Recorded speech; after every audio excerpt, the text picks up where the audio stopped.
of the initial need for air mobility to convey Nigerian troops for peacekeeping operations within and beyond the African continent. The Nigerian Air Force was established by an Act of Independent Indigenous Parliament in April 1964 to serve four main purposes, namely, to achieve a full complement of the military defense system of the Federal Republic of Nigeria, both in the air and on the ground, to ensure a fast, versatile mobility of the armed forces, to provide close air support for the ground-based and seaborne forces in all phases of operations, and to ensure the territorial integrity of a united Nigeria, to give the country the deserved prestige that is invaluable in international matters. However, the process of building the basic structures and manpower that formed the foundation of what is now the Nigerian Air Force began in 1962 when the initial batch of personnel was selected for training in Ethiopia, Canada, India, and Germany, among other countries. From this seed of officers and men, the Nigerian Air Force has grown over the past 56 years to become what it is today, a service that has effectively and efficiently conducted air operations in support of multiple internal security operations across the country, as well as projected air power beyond the shores of Nigeria to Liberia, Sierra Leone, Mali, the Gambia, Senegal, Mozambique, Malawi, and Zimbabwe, among others. Barely 3 years after the establishment of the service, we were drawn into the Nigerian Civil War, and the Air Force participated actively in supporting the effort to keep Nigeria as a single united country. In those days, from the stories of some of our retired officers, it was a service that was not really prepared for that, for the Civil War. It was a service that was just trying to get fully established, and suddenly the Air Force was dragged into Nigerian Civil War. So, but looking back at where we're coming from to today, I think we have made substantial progress. Not only in terms of the size of the Air Force. We used to have something that was just probably a command, which was primarily involved in training activities. But today we have 6 commands, specialized commands. You have the Tactical Air Command, you have the Special Operations Command, you have the Air Training Command, you have the Ground Training Command, you have the Mobility Command, and you have the Logistic Command. So even in terms of the structure of the Air Force, the service has witnessed substantial expansion. In terms of capabilities, this was an Air Force that was rolling bombs from the cabin of an aircraft to drop overhead the Biafrans during the Civil War. But today we have a service that can project power better than it used to in its early days. We have young officers in the ground control systems, controlling unmanned aerial vehicles and flying those unmanned aerial vehicles to distances that are well beyond 200 to 250 kilometers and dropping the same bombs. So I think in terms of even capability, we have made substantial progress. In terms of platforms, initially we were using DC-3 to fly.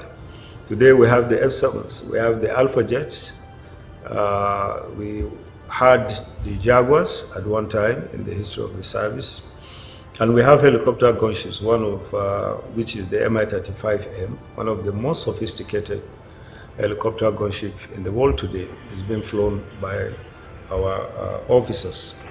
In terms of training, we have expanded our training institutions. We have the Regiment Training Center, which is training regiment personnel for force protection, which was not existing, of course, in those days.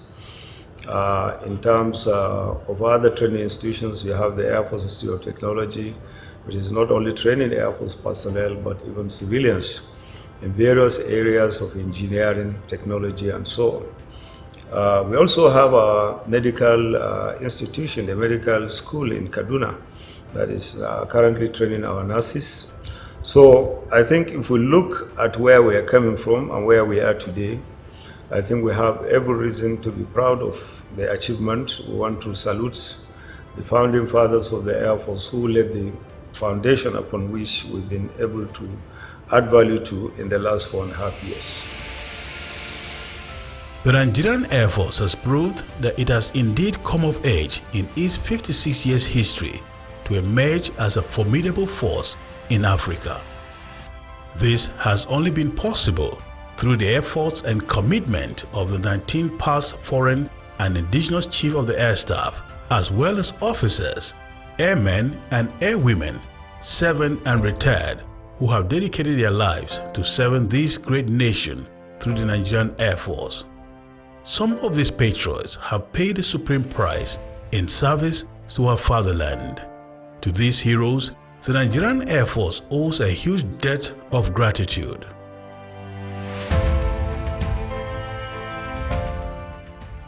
At 56, the Nigerian Air Force, under the leadership of the 20th Chief of the Air Staff, Air Marshal Sadiq Baba Abubakar, is driven by a vision to reposition the Nigerian Air Force into a highly professional and disciplined force through capacity building initiative for effective, efficient and timely employment of air power in response to Nigeria's national security imperatives.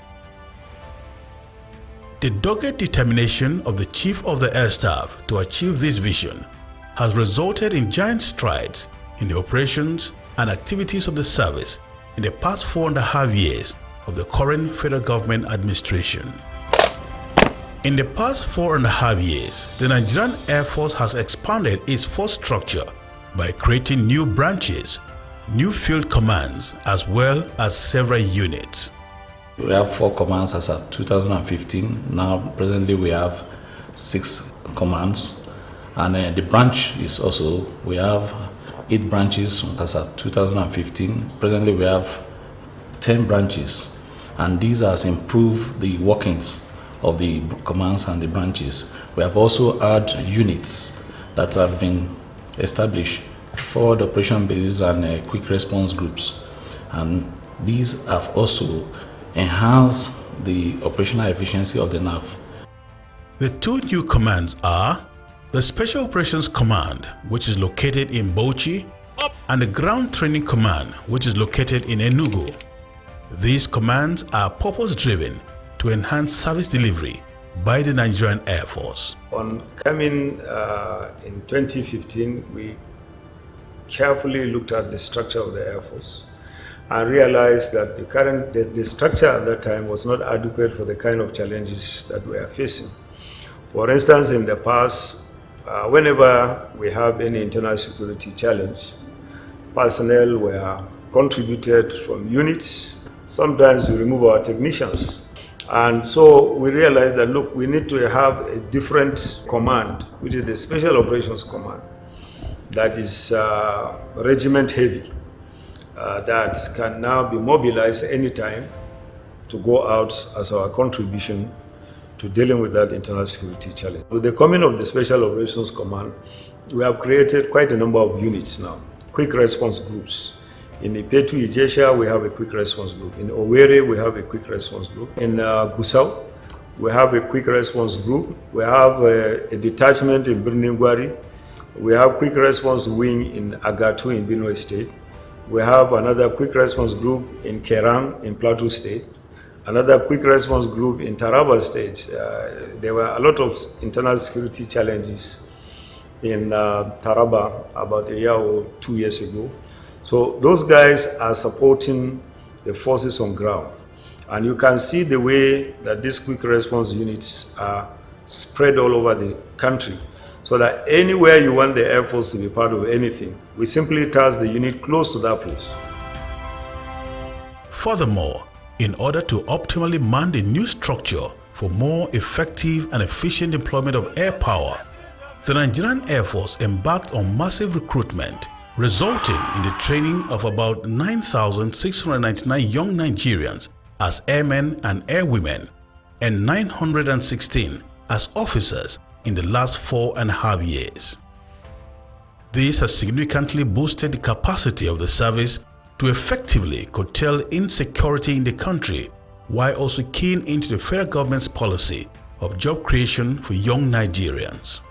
Since we are aware of the key drivers of the Chief of Air Staff, so we draw up plans to meet up with requirements for enlistment and recruitment, and we have been doing that so far without much stress. The last 4.5 years has seen the unprecedented acquisition of platforms by the federal government. We have been very lucky in the last 4.5 years or thereabout.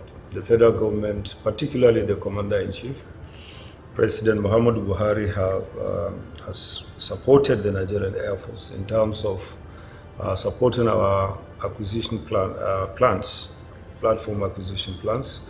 We also want to appreciate the National Assembly for appropriating the necessary resources and then passing the necessary laws that will enable us, or that enabled us, to acquire some of these platforms.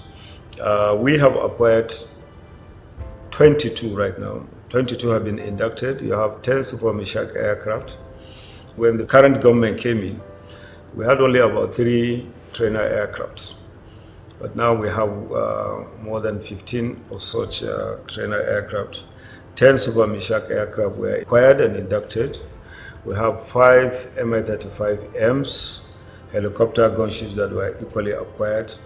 You have 2 Bell 412 helicopters that have been acquired and now inducted. We have 4 Agusta 109 power helicopters that were acquired in Italy, are equally inducted into the current operations. And then the last one, of course, is the Mi-171E helicopter, which was also equally inducted recently. So a total of 22 aircraft. In addition to that, we are expecting 16 additional platforms.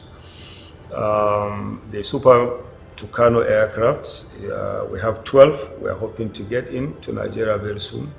We have 3 JF-17 multi-role fighter aircraft that is coming in, and we have an additional Mi-171, which is likely to come into the service very soon. This is aside the 6 flyable aircraft that were handed over from other agencies of government.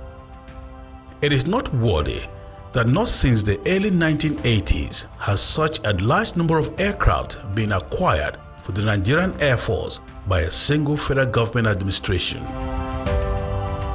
In addition, the Nigerian Air Force, with support from the federal government, has also reactivated over 20 previously grounded aircraft. The Falcon was grounded, was not flying in 2015. The ATR-42, the 931 was grounded in Yola. The Beechcraft 203 had problems with landing gear on landing here in Abuja, was grounded. The MIs 35 Peace, 530, 531, and so many others that were in the past grounded were brought back to service. We have also done life extension program on 3 L-39 aircraft that are currently flying. So much has equally been done, not only in terms of acquisition, but in terms of reactivation. And that has equally built the capacity of our engineering personnel, getting them to work on these 20 aircraft. And another very unique feature of this effort is the fact that most of these reactivation, major maintenance activities were conducted locally in Nigeria. The C-130 aircraft, for the first time since they were acquired, we had the opportunity to do the periodic depot maintenance in Nigeria, in Ikeja. For the 917, that was the first one, and then the second one with the support of Pakistan Air Force, who were able to do the periodic depot maintenance here in Nigeria. That has given our technicians the opportunity to participate in stripping and reassembling the aircraft. What we simply did was to remove the major components such as engines, propellers and so on. Those ones were taken out for maintenance. But the actual PDM itself, the process the stage-by-stage process of how to do it, we were able to really learn from our partners, firstly Sabena, and then secondly the Pakistanis who were here with us. Apart from the C-130s, we have also done the PDM and upgrade of Alpha Jet in Kainji. We are working on 2 more Alpha Jets, and very soon I believe they will also be out flying. The Mi-35P, we have done PDM on one, the 531, which has been flying and is still flying. Then, of course, the live extension program on the L-39 was conducted equally locally in Nigeria, in Kano. All we did was to insist that our technical partners come into Nigeria with all they require. The reactivation on the second Mi-35P has since been completed, and a test flight conducted in Port Harcourt. The aircraft is currently deployed for operations. Apart from saving the country the much-needed foreign exchange, the conduct of these major maintenance activities in-country has also helped to scale up the proficiency level of the Nigerian Air Force engineers and technicians. There are so many aircraft maintenance capabilities we didn't have before that made us tend to outsource most of the maintenance to foreign vendors. Most of those capacity now we have. So we're able to do a lot of maintenance activities on our own in-country, even up to depot level. Even in the areas of many of our facilities that have been reactivated, our workshops are now functional. There's ongoing NDT workshops that are being rehabilitated, equipment have been purchased, people are being trained. So we've really gone a long way, and that is impacting, quite highly on our maintenance capability. So there are so many things we can do now that we would not have thought of before. And the Chief of Air Staff has also been very encouraging. It has been motivating the personnel through various training courses abroad, through promotions, appointments, and various activities that has helped personnel to be able to stand and venture out to do a lot of things that they would have been afraid to do before. To ensure that these aircraft remain available to conduct Nigerian Air Force operations, the service has in place a robust logistics support and maintenance system that has sustained platforms and equipment serviceability. Nigerian Air Force in the last 4.5 years was able to reform the procurement system, imbibed international best practices, and through also prudent management of resources, we're able to have sufficient funds to acquire this equipment. This gave them the courage to make things available to us. So we had a lot of openings. Many sources of these spare parts now became available to us, to the extent that we could even do competitive bidding. We send out requests for quotation to different vendors. They gave us quotations, and we're able to select the one that gave us best value for money. This helped us to maximize the available resources. This logistics support system has seen a rise in aircraft serviceability of operable aircraft from about 35% in 2015 to an average of 80% as at March 2020. The Nigerian Air Force in the last 4.5 years has invested greatly in research and development so as to develop capacity to surmount current and emerging security challenges. Some of the R&D breakthroughs recorded include the production of the first Nigerian Air Force indigenous operational unmanned area vehicle named Segumi, which was inducted into the Nigerian Air Force inventory by President Muhammadu Buhari in February 2018. Others are the receipt of patent rights for the production of unmanned ground vehicle, as well as the production of the hydraulic accumulator diaphragm for the Mi-35 helicopter, and more recently for the L-39ZA aircraft. The service also locally weaponized several platforms, including the Mi-17 helicopter, 2 Bell 412 helicopters, 2 EC-135 helicopters, L-39ZA trainer aircraft, and 3 Alpha Jet aircraft whose weapon systems were reconfigured to carry not just the Western Bloc rocket launchers, but also Eastern Bloc rocket launchers. FRDC has been able to do a lot. We've been able to conduct weaponization of our platforms.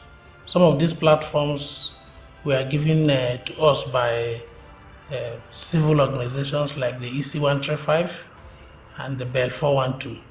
The Nigerian Air Force, through research and development under the guidance of the Chief of the Air Staff, has been able to weaponize these aircraft for operational uses. Apart from that, we have designed and produced a hexacopter, which is at its final tests now, which is capable of dropping some payloads. In addition, the Nigerian Air Force designed and produced a test bench for the Alpha Jet anti-skid system and locally produced 30.1mm rocket launcher and rockets, as well as heat shield protective cone for Alpha Jet rocket pods. The focus of our research and development effort is to ensure that we are able to handle certain maintenance challenges. Therefore, in 2016, we established the Air Force Research and Development Center, which is located in Kaduna, and they are doing a good job. And we also entered, even prior to 2015, we had an MOU with about 15 Nigerian universities. University of Ibadan, Covenant University, ATBU, Ahmadu Bello University, University of Maiduguri, so many other universities. That has really helped us, and I want to say that we really appreciate the support from these universities. We believe that we have highly talented Nigerians in our tertiary institutions, and we are very, very happy to have this engagement with them and to also have them to really look at our maintenance, aircraft maintenance challenges and see how they can use their knowledge and experience. With our own technical officers, we have trained quite a number of guys, quite a number of officers in Cranfield University in the United Kingdom, some up to PhD level, some up to master's level, and we are building that pool of senior officers as well.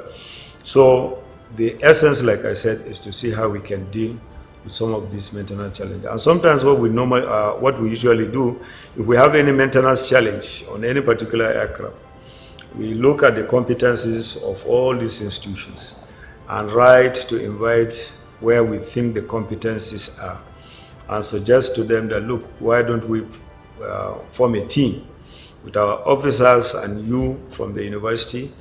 This is the challenge we're having with the Alpha Jet, or this is the challenge we're having with the MI. Can you look at it and try to come up with a homegrown solution? And I want to tell you that we have made substantial progress, and we are eternally grateful to Nigerian universities. Another significant R&D feature is the fabrication of a GTC-85 auxiliary power unit test stand for the C-130 Hercules aircraft fleet. Being mindful of the primacy of the human being as an enabler and multiplier of other resources, the Nigerian Air Force has also focused on massive infrastructural development aimed at improving and sustaining the morale of personnel and their families. Of all endowments, I think the human being is the most important. And that human being, you must, if you want that human being to be effective and to put in his or her best, you must do whatever you can to provide for the welfare of that human being. And accommodation, whether residential or office accommodation, is very important. A man or woman that spends a better part of the night trying to find sleep just because of how congested where the accommodation that they have is, cannot be effective the following morning. And that is why if you go to Maiduguri and other operational zones, we have tried with the support of the federal government, with the interventions we are getting, with the appropriation of funds and everything, to make sure that we, as much as possible, provide a substantially decent accommodation. Because that person is out to give his or her life. And therefore, if we want him to really be effective, like I said, you must ensure that you provide within available resources the best facilities. Recently, we had to create a hangar because we realized these guys were operating out in the open. And there's no way they can be effective if they are doing maintenance out just in the open. So we had to relocate a hangar from one of our units where we realized that that hangar is not being utilized fully and it can be better utilized in the Northeast. Relocated to that place. Now we have a huge hangar that can take 12 aircrafts. So these guys can go into the hangar inside a shed and do whatever maintenance work is required on any of the aircraft. And I'm telling you, in the last few days, from the reports coming to me now, with the hangar there now, is far better than working outside. You have a shelter over your head. Yes, the Air Force has grown spontaneously to an estimate of about 10,000 taken to the Air Force in the past 1.5 years. But the ability to provide this accommodation is really outstanding in the midst of dwindling economy. We're able to provide accommodation for 4,000 people and above. We have been able to build over 32 structures as office structures in the entire Air Force. That's phenomenal. Wherever you go, you'll be amazed about this development. In terms of the ability in air police management, we have inducted the K9 squadron, where we have the military working dogs. These are new innovations that have actually given the air police a better capacity. We've established schools like the Air Police Training Center in Kerang. These are also facilities that have enhanced the capacity of the air police for forensic investigation. Hitherto we didn't have that. And that alone supports national efforts in terms of crime and crime prevention. You have people that are in the Northeast, their children are in secondary schools. We don't want a situation where people will go out, our airmen cannot afford school fees in other private schools and the rest. So we want to make sure that our schools are comparable to private schools, substantially comparable. And if you look at the accommodation, the dining, the curriculum of training, and everything in our facilities, I think with every sense of modesty, we can say that they are one of the best in the country. Go to Air Force Girls Comprehensive School here in Abuja. It's one of the best schools. You go to Air Force Girls Military School in Jos. Recently, we renovated the accommodation and make sure that the place is good. The whole idea is to send a message to our personnel that you have a place you can take your children to and be comfortable and continue to fight, knowing fully well that the educational needs of your children have been adequately taken care of by the Nigerian Air Force. The provision of healthcare services has been a major priority of the Chief of the Air Staff since he assumed office in 2015. Accordingly, the sector has witnessed major transformations. Worthy of mention is the establishment of 3 new reference hospitals in Bauchi, Port Harcourt, and Daura, and the establishment of new cancer screening centers in Bauchi, Kaduna, Maiduguri, and Makurdi. A new state-of-the-art modular theater has also been installed at the 465 Nigerian Air Force Hospital in Kano. Why a new aeromedical wing, accident and emergency department, as well as officers' ward have been in place at the 063 Nigerian Air Force Hospital, Abuja. The Nigerian Air Force has in place programs aimed at alleviating the sufferings of internally displaced persons, IDPs, as well as winning the hearts and minds of those affected by the activities of terrorists and other criminal elements. We believe that for you to really be effective and to be successful, you have to find a way of engaging the local population. And one of the best ways you can engage the local population is through medical outreach. We can't go and climb something and be talking to them, but if we provide medical services, those that are sick will come on their own. And that will form the basis for that engagement. Every day you come to us, your child is having high temperature, and you see a soldier, a nurse carrying rifle on the left, and then using a stethoscope to find out what is happening with your child. And at the end of the day, your child is well and happy and playing again. If you have any information that will support this soldier, you will come back to him. Some people in these areas have never been to the four walls of a hospital. They have never been examined by a doctor. Some of them have just simple swelling, lipoma, for which they are wondering how they can get rid of it. They never had the opportunity. The Nigerian Air Force Medical Services, through the Chief of the Air Staff, have been able to grant them access to medical facilities and surgeries. Some of them were even airlifted by our platforms, our helicopters and aircrafts, to places where they will receive medical attention. Of recent is the Siemens twins in Port Harcourt Axis that were airlifted to Yola. These Siemens twins are still in Yola. Can you imagine what will happen to these parents, knowing that the Nigerian Air Force moved them, not only one, not only two, but the entire family to Yola, and they are there also receiving care? These people will forever remain grateful to the Nigerian Air Force. So if you can do that to these people, it means anything you need from them, they are ready to make sacrifices. In this regard, the Nigerian Air Force established one Level 2 hospital at the Dalari IDP camp and another at the Bama IDP camp, both in Borno State. The service also initiated a school feeding program for 1,000 school children in the 2 IDP camps. This has greatly contributed to the number of pupils that have returned to school in the area.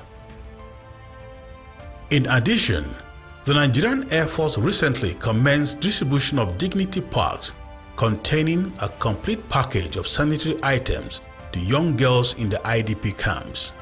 Similarly, in a bid to strengthen better civil-military relations with its host communities, the Nigerian Air Force has continued to conduct medical outreaches all over the country, reaching over 370,000 people in the last 4.5 years, with over 2,000 general and eye surgeries conducted.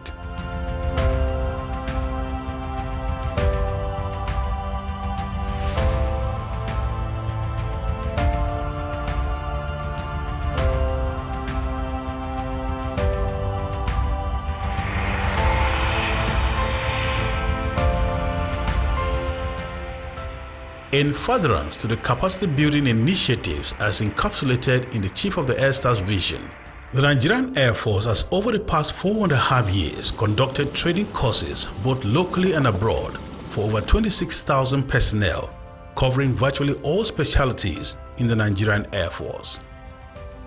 The service has winged over 100 pilots, while 117 other student pilots are currently undergoing training both within and outside the country in order to sustain its air power projection capability.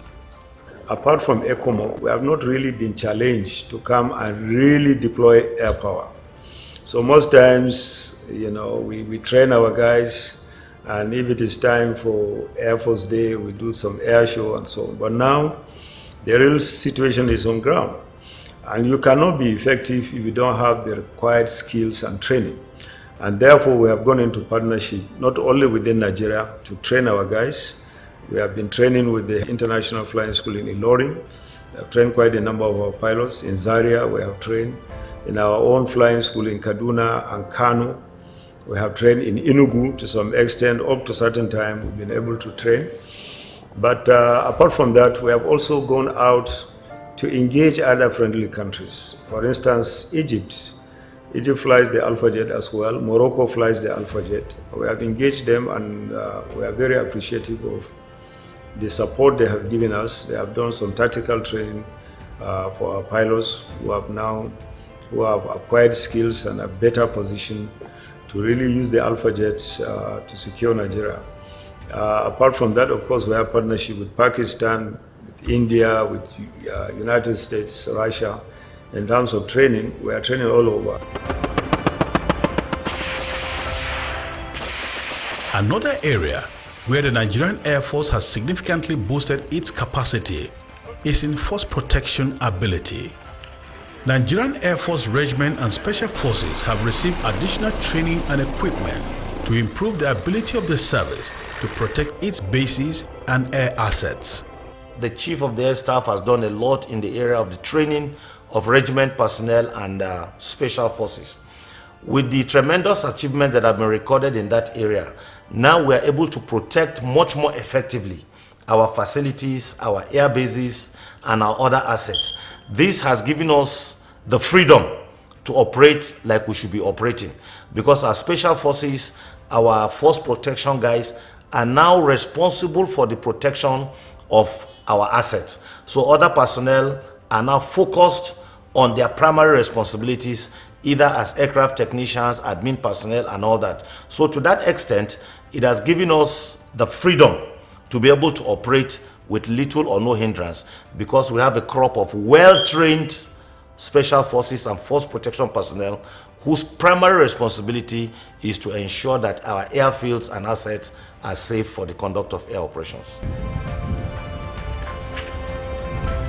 Since 2015, Nigerian Air Force has tripled the number of Special Forces personnel to a 1,200 strong, well-trained, well-kitted, and well-motivated force capable of conducting specialized operations either independently or in concert with other services, thereby successfully bridging the gap between air power projection and force protection. We now have our own special forces also taking part in ground operations, which was not the case some years ago. You recall the Chief of the Air Staff has established a lot of quick response groups, quick response wings, where regiment personnel are deployed and they carry out ground operations side by side the surface forces. So for me, that is a major achievement that the Air Force has recorded in the past 4 years. The overall strength of the Nigerian Air Force Regiment has also been increased from less than 1,000 to about 4,500, with over 3,200 of these trained in force protection in complex air-ground environment by the British Military Advisory Training Team, BMAT. So I'll explain it. So, if you look behind us there, you will see sandbags and a jerry can and some of the BMAT instructors.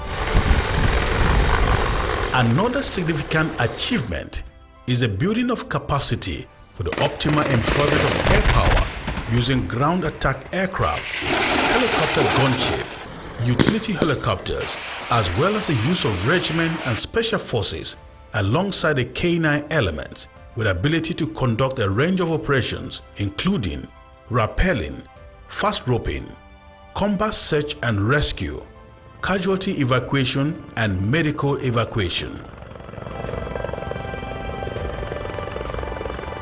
Simulation exercises were conducted last year in strategic locations to evaluate the synergy between these units. The Nigerian Air Force is currently participating actively in all the major internal security operations in the country, including Operation Lafia Dole, Hadarin Daji, Delta Safe, Safe Haven, Awase, and Wild Stroke. We have attacked over 22 different targets in both northern and southern Borno, and that has degraded the capacity of the terrorists substantially, and that has made it also much easier for us to continue doing, given the support that our other sister services, surface forces require. And that has kept the place quiet for a very long time, for more than 3 weeks, 4 weeks, no major attack. It's not to say that there has not been attacks here and there sometimes, which has been repelled by our courageous ground troops, and we'll continue to support them and make sure that whatever enabling environment is required is created through the use of air operations in order to make it possible for them to continue to conduct their own operations. Definitely in other parts of the country equally, we have operated with the police. In Kaduna, where we address the issue of banditry in so many locations. We'll continue to do that all over the country. And the whole idea, like I said, is to make sure that we deal with this situation as much as possible so that the ground troops can have the opportunity to move in with little or no hindrance in the course of conducting their own operations. Apart from projecting air power in support of Operation Lafia Dole, the flagship of the nation's counter-insurgency campaign, the Nigerian Air Force also conducts independent operations, including Operation Ruanwuta 1-4, Operation Thunder Strike 1 and 2, Operation Green Sweep 1-3, Operation Rattlesnake 1-3, as well as Operation Decisive Edge. For the past 4.5 years, the service has flown over 24,000 hours while conducting 11,300 missions in support of Operation Lafia Dole.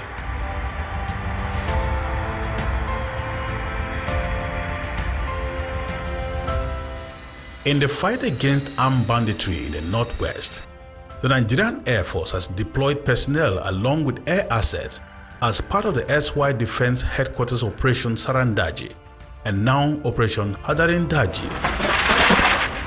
It has also conducted dedicated airstrikes against identified armed bandits locations under the auspices of Operation Diramikea.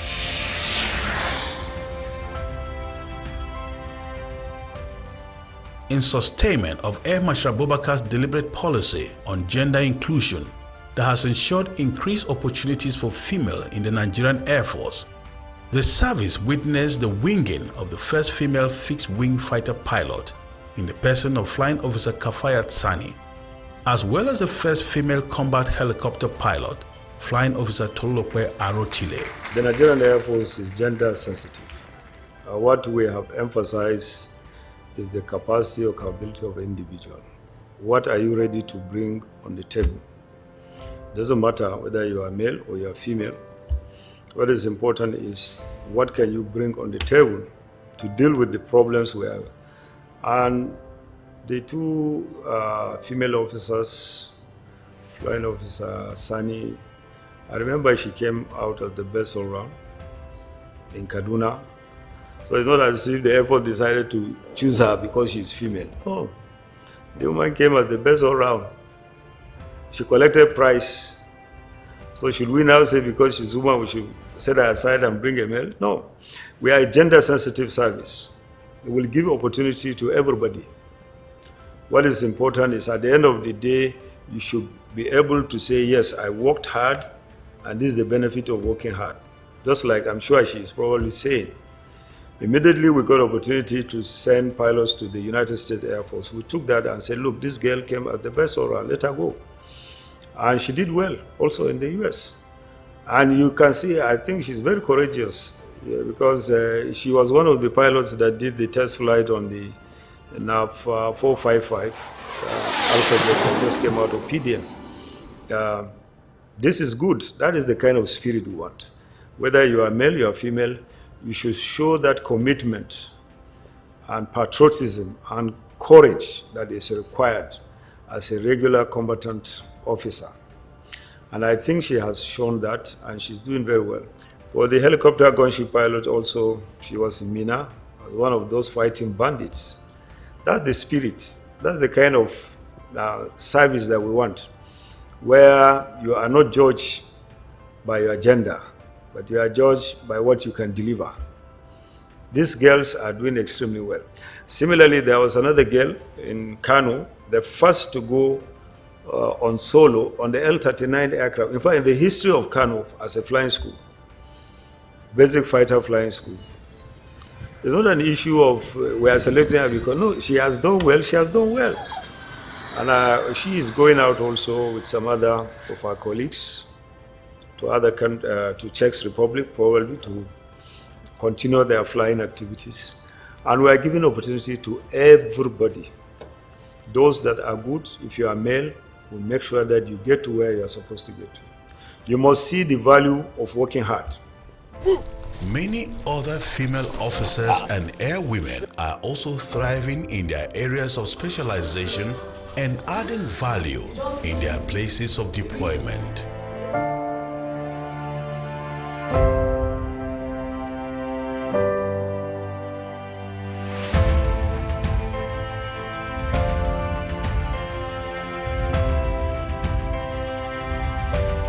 Why not forgetting the fact that the Nigerian Air Force male pilots have kept the Nigerian airspace safe by flying missions in various theaters of operation across the country and beyond, with dedication, passion, and courage.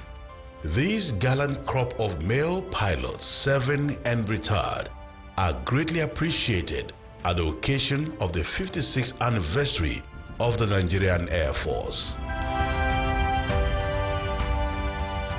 As part of its continued support towards combating the COVID-19 pandemic, the Nigerian Air Force has continued to provide airlift for medical equipment and supplies, as well as airlift for the team of the Nigerian Center for Disease Control, NCDC, and some VIPs in connection with the COVID-19 essentials. Moreover, the Nigerian Air Force, through its liquid oxygen plant at the 103 Strike Group, Yola, is also producing oxygen for distribution to isolation centers and designated hospitals across the country in support of the national response to the COVID-19 emergency. As regards the safety of its personnel and their families, the Nigerian Air Force has taken elaborate steps to deal with the COVID-19 threat since the first confirmed case in Nigeria in February 2020. The medical branch of the service has undertaken a comprehensive sensitization campaign across all NAV units while in placing necessary measures to prevent outbreaks among personnel and their dependents. Immediately the outbreak started in China. What we did was to disseminate information to all our medical facilities, ask them to carry out enlightenment campaign in all our bases and surrounding villages. That's to say, wherever the Nigerian Air Force base is, there is a host community. We ask our people to meet them, to interact with them, and let them understand the import of the coronavirus. It's a virus that keeps moving from one region to the other region. As long as people continue to move, definitely the virus will move.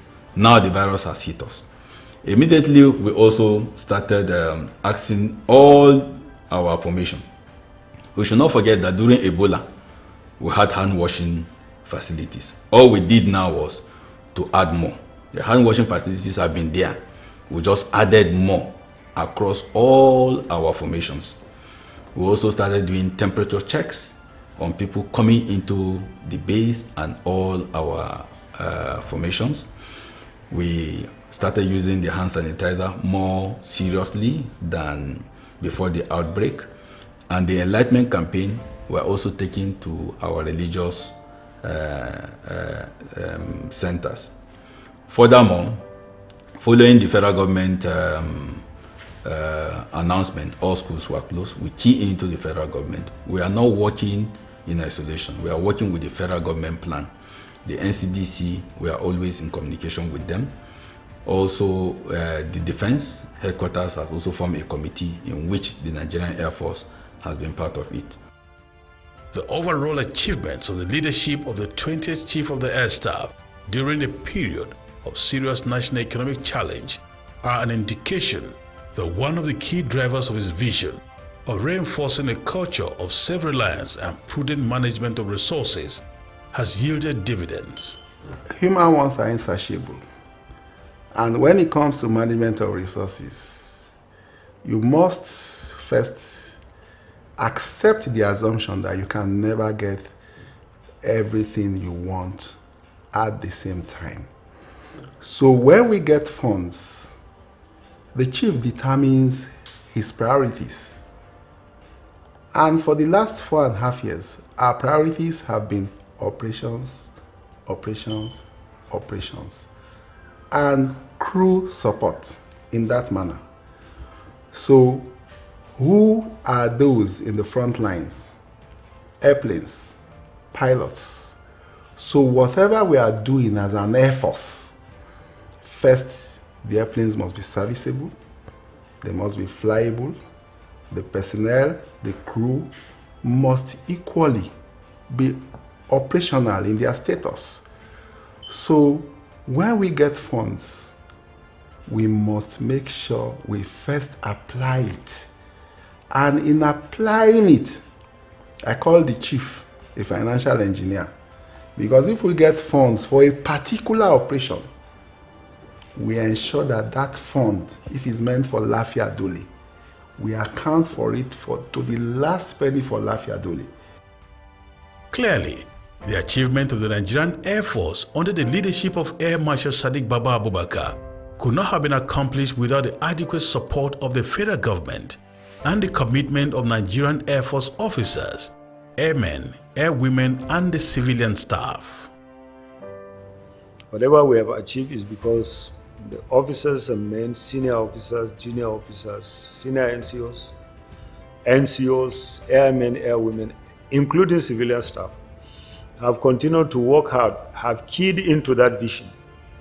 And that is why we are able to achieve what we have achieved. And we want to also, of course, appreciate the National Assembly for appropriating the required funds for us to function. We want to also appreciate the Honorable Minister of Defense, a veteran general also who is very familiar, was in ECOMOG, a veteran who understands the issue of air power, air operations, and so on.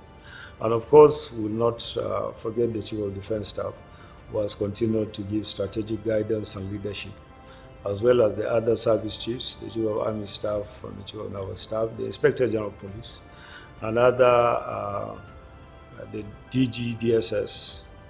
I must also appreciate the Central Bank Governor, because the Nigerian Air Force, for the Air Force to fly, we need spare parts.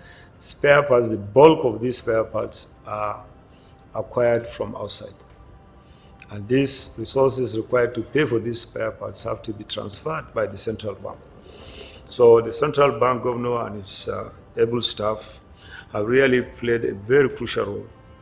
Of course, the Ministry of Finance and other Accountant General who has been making it possible for us to have all the resources we require before we even go to say we are buying. And other ministries and departments and agencies of government have played a substantial role in whatever we've been able to achieve in the last 4.5 years. As the Nigerian Air Force marked its 56th anniversary, there is no doubt that it has emerged as a formidable force that has been repositioned for effective, efficient, and timely employment of air power in response to Nigeria's national security imperatives. The service is indeed willing, able, and ready.